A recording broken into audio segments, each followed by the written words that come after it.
धनतेरस की कहानी है। एक समय की बात है, भगवान विष्णु मृत्युलोक यानी धरती पर विचरण करने आ रहे थे। तब लक्ष्मी जी ने भी उनके साथ चलने का आग्रह किया। तब विष्णु जी ने कहा, यदि तुम मेरी बात मान लो तो मैं तुम्हें अपने साथ ले जा सकता हूँ। तब लक्ष्मी जी ने उनकी बात मान ली और विष्णु जी के साथ धरती पर आ गई। कुछ देर बाद एक जगह पहुंचकर भगवान विष्णु ने लक्ष्मी जी से कहा, जब तक मैं ना आऊं तुम यहीं रहना। मैं दक्षिण दिशा की ओर जा रहा हूं, तुम उधर मत आना। विष्णु जी के जाने पर लक्ष्मी जी ने सोचा कि आखिर दक्षिण दिशा में ऐसा क्या है जो मुझे वहां जाने से मना किया गया है, और स्वयं भगवान वहां चले गए। लक्ष्मी जी से नहीं रहा गया और जैसे ही भगवान आगे बढ़े, लक्ष्मी जी भी पीछे पीछे चल पड़ी। कुछ ही आगे जाने पर उन्हें सरसों का एक खेत दिखाई दिया जिसमें खूब फूल लगे थे। सरसों की शोभा देखकर वह मंत्रमुग्ध हो गई और फूल तोड़कर अपना श्रृंगार करने लगी। आगे बढ़ी तो उन्हें एक गन्ने का खेत दिखा। लक्ष्मी जी ने गन्ने तोड़े और उसका रस चूसने लगी। उसी क्षण भगवान विष्णु जी वहां आ गए और उन्होंने लक्ष्मी जी को देखकर उनसे नाराज होकर उन्हें श्राप दे दिया कि मैंने तुम्हें इधर आने को मना किया था, पर तुम नहीं मानी और किसान की चोरी का अपराध कर बैठी।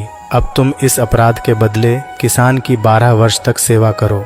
ऐसा कहकर भगवान उन्हें छोड़कर क्षीर सागर चले गए। तब लक्ष्मी जी उस गरीब किसान के घर रहने लगी।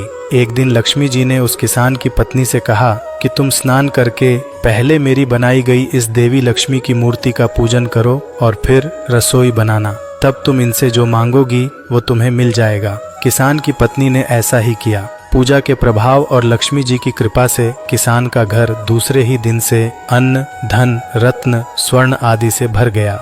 लक्ष्मी जी ने किसान को धन धान्य से पूर्ण कर दिया। किसान के 12 वर्ष बड़े आनंद से कट गए। फिर 12 वर्ष के बाद लक्ष्मी जी जाने को तैयार हुई। विष्णु जी लक्ष्मी जी को लेने आए तो किसान ने उन्हें भेजने से इनकार कर दिया। तब भगवान ने किसान से कहा कि इन्हें कौन जाने देता है, यह तो चंचला है, कहीं भी नहीं ठहरती। इनको बड़े बड़े नहीं रोक सके।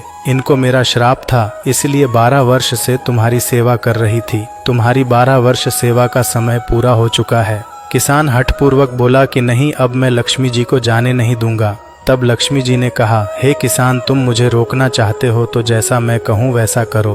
कल तेरस है, तुम घर को लीप पोत कर स्वच्छ कर देना। रात्रि में घी का दीपक जलाकर रखना और शाम के समय मेरा पूजन करना और एक तांबे के कलश में रुपए भरकर मेरे लिए रखना। मैं उस कलश में निवास करूंगी, किंतु पूजा के समय मैं तुम्हें दिखाई नहीं दूंगी। इस एक दिन की पूजा से पूरे वर्ष तुम्हारे घर से मैं नहीं जाऊंगी। यह कहकर वह दीपकों के प्रकाश के साथ 10 दिशाओं में फैल गई। इसी वजह से हर तेरस के दिन लक्ष्मी जी की पूजा होती है